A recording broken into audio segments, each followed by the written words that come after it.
Hi friends, welcome back to my channel. இன்னைக்கு வீடியோல நம்ம பச்சை சுண்டைக்காய் சாம்பார் எப்படி வைக்கிறதுன்னு பார்க்க போறோம். வாங்க வீடியோக்குள்ள போலாம். இதுக்கு முன்னாடி நம்ம சேனல் சப்ஸ்கிரைப் பண்ணாதவங்க யாராவது இருந்தீங்கன்னா, நம்ம சேனலுக்கு புதுசா யாராவது வந்திருக்கீங்கன்னா மறக்காம நம்ம சேனலை சப்ஸ்கிரைப் பண்ணிட்டு பக்கத்துல இருக்க பெல் ஐகானை கிளிக் பண்ணி ஆல் அப்படின்ற ஐகானை கூடவே கிளிக் பண்ணிக்கோங்க. இன்னைக்கு சாம்பார் வைக்கிறதுக்கு தேவையான இன்கிரிடியன்ட்ஸை நான் ஸ்க்ரீன்லேயும் மென்ஷன் பண்ணியிருக்கேன். ப்ளஸ் டிஸ்கிரிப்ஷன் பாக்ஸ்லேயும் நான் கொடுத்துருக்கேன். நீங்கள் வேணும்னா அங்கேயும் போயிட்டு செக் பண்ணிக்கோங்க. இன்றைக்கி சுண்டைக்காய் எப்படி நம்ம கட் பண்ணணும், என்ன ப்ரொசீஜர், அதை பற்றி நான் ஒரு சில விஷயங்கள் உங்களுக்கு இன்றைக்கி சொல்ல போகிறேன். ஃபஸ்ட்டு பார்த்தீங்கன்னா, இந்த மாதிரி நீங்கள் சுண்டைக்காவை கொத்து கொத்தாக நீங்கள் வீட்டிலே செடி இருந்ததுன்னா அந்த மாதிரி பறிச்சுக்கோங்க. இல்லை உங்களுக்கு மார்க்கெட்டில் கிடைக்குதுன்னா நீங்கள் வாங்கிக்கோங்க. முக்கியமாக நீங்கள் பிஞ்சாக இருக்கிற சுண்டைக்காவாக எடுத்துக்கோங்க. அதுதான் உங்களுக்கு டேஸ்ட்டாக இருக்கும். முத்தின சுண்டைக்காய் கொஞ்சம் ஒரு மாதிரி கசப்பு தட்டின மாதிரி இருக்கும். இன்னொன்று பார்த்தீங்கன்னா, இந்த சுண்டைக்காய் சாம்பாருக்கு இந்த மாதிரி சுண்டைக்காவை ரெண்டாக நீங்கள் கட் பண்ணி தண்ணியில் போட்டு வச்சுக்கோங்க. பிஞ்சு சுண்டைக்காவாக இருக்கும்போது உங்களுக்கு கட் பண்ணுறதுக்கு ரொம்ப ஈஸியாக இருக்கும். நிறைய பேர் பார்த்தீங்கன்னா இந்த ஒன்று ஒன்றா எப்போ நம்ம கட் பண்ணி போடுறது அப்படின்றதுக்காக ஒரு பேப்பரில் வச்சுட்டு அப்படியே நசுக்கி போட்டுருவாங்க. அந்த மாதிரி பண்ணாதீங்க. பேப்பரில் நசுக்கிட்டு நீங்கள் போட்டிங்கன்னா இதே பாருங்கள், இப்போ நம்ம கட் பண்ணும் போதே அதோட விதையெல்லாம் தண்ணியில் கீழே செட்டில் ஆகிடும். ஓரளவுக்கு விதை கீழே இறங்கிடும். இதை நீங்கள் நசுக்கிட்டீங்கன்னு வச்சுக்கோங்களேன், சாம்பாரில் நீங்கள் போடும்போது அந்த விதையெல்லாம் தனியாக சாம்பாரில் மிதக்கும். சுண்டைக்காய் வெறும் தோல் மட்டும்தான் உங்களுக்கு இருக்கும். அது உங்களுக்கு டேஸ்ட்டும் இருக்காது, அந்தளவுக்கு உங்களுக்கு அதில் சத்தும் இருக்காது. அதனால் இந்த மாதிரி நீங்கள் சுண்டைக்காவை பிஞ்சாக எடுத்து அதை அருவாமனையிலோ கத்தியிலையோ உங்களுக்கு எப்படி வாட்டமோ அந்த மாதிரி நீங்கள் கட் பண்ணிவிட்டு தண்ணியில் போட்டு வச்சுக்கோங்க. உங்களுக்கு காலையில் இது கட் பண்ணுறதுக்கு டைம் இல்லை, நீங்கள் ஆஃபீஸ் போகிறவங்களா இருக்கீங்க அப்படின்னா இதை நீங்கள் முன்னாடி நாளே கட் பண்ணி தண்ணியில் போட்டு ஃப்ரிட்ஜில் வச்சுடுங்க. அப்போ தான் உங்களுக்கு கலர் மாறாமையும் கசக்காமையும் இருக்கும். இந்த மாதிரி நீங்கள் ஒன்று ஒன்றா கட் பண்ணிவிட்டு தண்ணியில் போட்டுட்டு பண்ணிங்கன்னா நல்லா டேஸ்ட்டாக சூப்பராக இருக்கும். இப்போது நம்ம எல்லா சுண்டைக்காவையும் கட் பண்ணி இந்த மாதிரி தண்ணியில் போட்டு வச்சுருக்கோம் பாருங்கள். அது கலர் மாறாமல் சூப்பராக இருக்குது. இப்போ நம்ம எந்த பாத்திரத்தில் சாம்பார் வைக்க போகிறோமோ அந்த பாத்திரத்தில் கட் பண்ண சுண்டைக்காய் எல்லாம் அந்த தண்ணியிலேருந்து எடுத்துகிட்டு நம்ம அதில் மாற்றி போட்டுடலாம். சுண்டைக்காய் எல்லாம் அதில் போட்டுட்டு இந்த சுண்டைக்காயோட விதை எப்படியும் தண்ணியில் கீழே செட்டில் இருக்கும். உங்கள் வீட்டில் காலி மண் தரை இருந்ததுன்னா நீங்கள் அப்படியே கீழே ஊற்றி விட்டுட்டிங்கன்னா அந்த விதை உங்களுக்கு செடியாக வளர்ந்து வந்துடும். இப்போது சுண்டைக்காவெல்லாம் நம்ம சேர்த்தாச்சு. ஒரு மீடியம் சைஸ்டு தக்காளி புளிப்புக்கு கட் பண்ணி வச்சுருக்கேன், அதையும் நம்ம சேர்த்துடலாம்.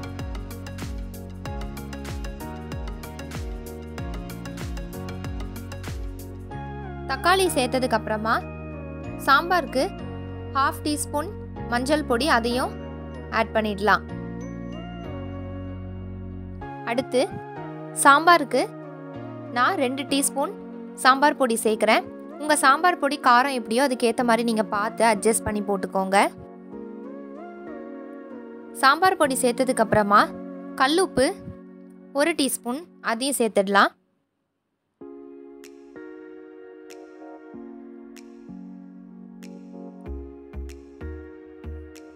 கல்லுப்பு சேர்த்ததுக்கப்புறமா புளியோட எருப்பு எடுக்கிறதுக்காக ஒரு 1/4 இல்லது 1/2 டீஸ்பூன் வெல்லம் ஆட் பண்ணிக்கலாம். இல்லைன்னா நீங்கள் சர்க்கரை கூட ஆட் பண்ணிக்கோங்க. இப்போது நம்ம ஒரு சின்ன லெமன் சைஸ் புளியை மண் இல்லாமல் கரைச்சி வடிகட்டி எடுத்து வச்சுருக்கோம். அதையும் நம்ம அந்த சாம்பாரில் சேர்த்துடலாம். சேர்த்துட்டு நல்லா மிக்ஸ் பண்ணிடலாம். இப்போது சாம்பார் கொதிக்கிறதுக்கு கொஞ்சம் தேவையான அளவுக்கு தண்ணியும் ஆட் பண்ணிவிட்டு சாம்பாரை கொதிக்க வச்சு எடுத்துக்கலாம். இப்போது நம்ம செட் பண்ணி வச்சுருக்க சாம்பாரை ஸ்டவ் ஆன் பண்ணி அடுப்பில் வச்சிடலாம். அடுத்து நம்ம சாம்பாருக்கு தாளித்து கொட்டிக்கலாம். ஒரு சின்ன தாளித்து கொட்டுற கரண்டியில் ஒரு 2 ஸ்பூன் எண்ணெய் விட்டுட்டு எண்ணெய் சூடானதுக்கப்புறமா அதில் கட்டி பெருங்காயம் போட்டு எண்ணெயில் நல்லா பொரிச்சிக்கலாம். முன்னாடி நான் வீடியோவில் முருங்கைக்காய் சாம்பாருக்கு இதே ப்ராசஸ் தான் சொல்லியிருப்பேன், அதே தான். பெருங்காயம் பொரிஞ்சதுக்கப்புறமா ஒரு 1/2 டீஸ்பூன் கடுகு போட்டு கடுகு நல்லா பொரிஞ்சதுக்கப்புறமா வாசனைக்கு வெந்தயமும் அதில் போடணும். வெந்தயம், கடுகு, பெருங்காயம் எல்லாமே நல்லா பொரிஞ்சதுக்கப்புறம் நம்ம ரெடி பண்ணி வச்சுருக்க அந்த சாம்பாரில் தாளித்து கொட்டிடலாம். இந்த மாதிரி பண்ணும்போது சாம்பார் ரொம்பவே வாசனையாக டேஸ்ட்டாக இருக்கும். செட் பண்ணி வச்சுருக்க சாம்பாரில் சுண்டைக்காவும் நல்லா வேகணும். சாம்பார் பொடியோட பச்சை வாசனையும் போகணும், புளியோட பச்சை வாசனையும் போகணும். அது வரைக்கும் நம்ம ஸ்லோ டு மீடியம் ஃப்ளேமில் வச்சு கொதிக்க வச்சு எடுத்துக்கலாம்.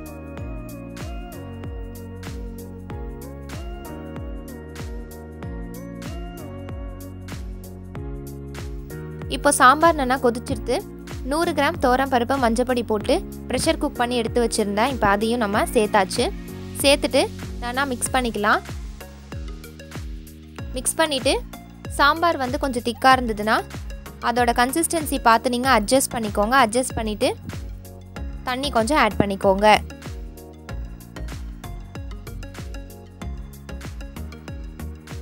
தண்ணி ஆட் பண்ணி மிக்ஸ் பண்ணிவிட்டு நம்ம சாம்பாரை வந்து மீடியம் ஃப்ளேமில் வச்சு ஒரு 10 நிமிஷம் போல் கொதிக்க வச்சுக்கலாம்.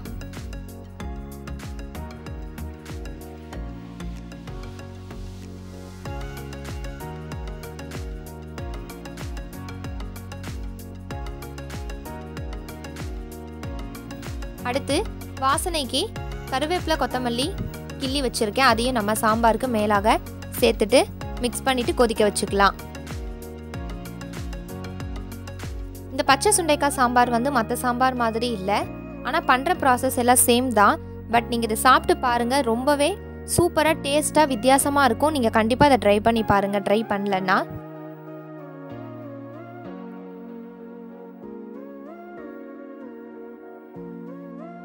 இன்றைக்கி நம்ம சுண்டைக்காயோட மெடிசினல் வேல்யூஸ் என்ன அப்படின்றத தெரிஞ்சுக்கலாம். சுண்டைக்காயில் பார்த்திங்கன்னா அயன் வந்து அதிகமாக இருக்குது. இன்றைக்கி நம்மளோட உடம்புல அயன் டிஃபிஷியன்சி ஏன் வருதுன்னா, நம்ம எடுக்கக்கூடிய சாப்பாட்டில் அயன் வந்து கம்மியாக இருக்கிறதுனால நமக்கு அயன் ப்ராப்ளம் வருது. இந்த அயன் டிஃபிஷியன்சி வந்து நம்ம அனிமியா அப்படின்னு சொல்கிறோம். இந்த சுண்டைக்காவை நீங்கள் உங்களோட ஃபுட்டில் வாரத்தில் 2 தடவை 1 தடவை அப்படி நீங்கள் எடுத்துக்கும் போது கண்டிப்பாக உங்களோட அந்த அயன் ப்ராப்ளம் எல்லாமே சால்வ் ஆகிடும். அடுத்து பார்த்திங்கன்னா இன்றைக்கி நிறைய பேருக்கு வந்து டென்ஷன் அதிகமாக இருக்கிறதுனால பிபி வந்து இன்றைக்கி நிறைய பேருக்கு வர்றதை நம்மளே பார்க்குறோம். அப்போது இந்த பிபியை வந்து நம்ம கண்ட்ரோலுக்கு மீறி போகுது, நம்மளால் கண்ட்ரோல் பண்ண முடியல அப்படின்னு நினைக்கிறவங்க நேச்சுரலாக இந்த சுண்டைக்காவை சாப்பிட்டு நம்ம 50% நம்மளுடைய பிபியை இருக்கிற லெவல்லேருந்து 50% நம்ம குறைச்சிக்கலாம். இதில் காலிக் ஆசிட், ஃபெருலிக் ஆசிட் அப்படின்ற அந்த 2 ஆசிட் இருக்கிறதுனால இது நம்ம உடம்புல இருக்கக்கூடிய பிளட் ப்ரெஷரை குறைச்சி நார்மலாக சீராக வைக்கிறதுக்கு ரொம்பவே யூஸாக இருக்குது. அடுத்து இதில் ஆன்டி மைக்ரோபியல் ஆக்டிவிட்டீஸ் அதிகமாக இருக்கிறதுனால நம்மளோட உடம்புல இருக்கக்கூடிய இம்யூன் சிஸ்டத்தை இன்னும் வலிமைப்படுத்துறதுக்கு இந்த சுண்டைக்காய் நமக்கு ரொம்பவே யூஸ்ஃபுல்லாக இருக்குது. இன்றைக்கி வீடியோ உங்களுக்கு ரொம்பவே யூஸ்ஃபுல்லாக இருக்கும்னு நினைக்கிறேன். இதே மாதிரி பார்த்து நீங்களும் ட்ரை பண்ணிவிட்டு எப்படி இருக்குன்னு எனக்கு கமெண்ட்டில் சொல்லுங்கள். இந்த வீடியோவை மறக்காமல் லைக் பண்ணி ஷேர் பண்ணிவிட்டு சப்ஸ்கிரைப் பண்ணி பக்கத்தில் இருக்க பெல் ஐக்கானையும் கிளிக் பண்ணிவிட்டு கூடவே ஆல் அப்படின்ற அந்த நோட்டிஃபிகேஷன் ஐக்கானையும் கிளிக் பண்ணிக்கோங்க. அப்போ தான் நான் அப்லோட் பண்ணுற வீடியோஸ் எல்லாமே உங்களுக்கு உடனே நோட்டிஃபிகேஷன் வரும். இதே மாதிரி அடுத்த வீடியோவில் உங்களை சந்திக்கிறேன். தேங்க்யூ.